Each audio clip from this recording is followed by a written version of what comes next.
Old Mean Green here is about to give me some treasure. So I came across a 3500 Express fan, and since it's a 3500, it has a 4L80E. So there's the pan you're looking for if you're looking for a 4L80E. This is a two-wheel drive, which is what I want. It's gonna be hard for me to film here in the junkyard, but first thing I'm gonna do is pull this exhaust off.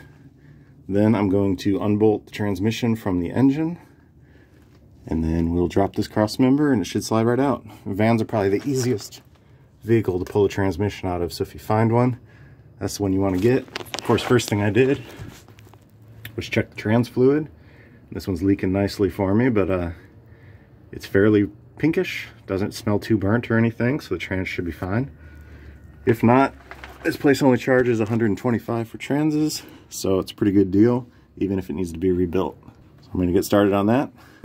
Show you the secret weapon here for getting transmissions out. You get impact with about 2 or 3 feet of extensions and a swivel, and that way when you're getting those bolts you can just go way up like this. You don't got to work up there with a little wrench. Best way to do it. Alright, I got all my bolts out. Torque converter bolts, cross member bolts over there and over there. I've got my transmission mount bolts pulled out from the bottom, drive shafts out. She's ready to go. Exhaust was kind of welded on, so I couldn't get it, but hopefully it'll drop past it. So the last tip I got is find yourself a tire without a rim, and that'll help cushion the fall when it drops. That way you don't break your new toy. So I can't hold the camera and do this at the same time, so I'm going to grab this sucker and start the wiggling. There we go. Dropped her onto the tire, dropped her onto my little piece of plastic cardboard here so I can slide it out. Slid it out. I got to He-Man it up into the wheelbarrow. Now for the walk of shame, uphill, both ways, back to the car.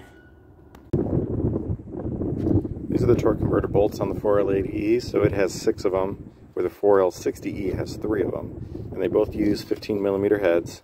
So the easiest way to undo these bolts is right about in this spot on the transmission. You can undo one, and rotate the engine around, get the other one in this position, do that one, and just keep rotating. Some of the other easy identifying features for the 4L80E is, if you can read up in there, it'll say 4L80E on the side. There's usually an ID plate. And one of the biggest giveaways is the plug is on the driver's side, where on the 4L60E, the plug is on the passenger side right around here. So since the van I pulled this out of was a 1999 model, it was a crossover year. So even though it was a 5.7 liter Vortec, which uses these 4 mounting bolts over here and here, it has the older small block Chevy upper holes, but it also has the LS hole, we'll call it, at the very top. So the stock application didn't use this hole, but now I have it for the LS. There's also 2 main styles of 4L80E. Electronically, they can be interchanged, so you can use either one, but the main difference is how the transmission fluid flows through the case. So the early style, the inlet and the outlet were both in this general area, and then around 97, I think, they changed it to this, where it was front and rear. So this is the later model. So those are kind of the basics on what to look for when you're looking for a 4L80. Remember, Express fan makes it way easier to pull. Check the fluid, make sure it's clean. This one I think has probably been rebuilt at some point, because this torque converter is really clean for how old the van was. If you look up inside the bell housing here, it's all nasty, but the torque converter is clean. So I'm going to find out more when I pull this apart, and we'll do that in the next video.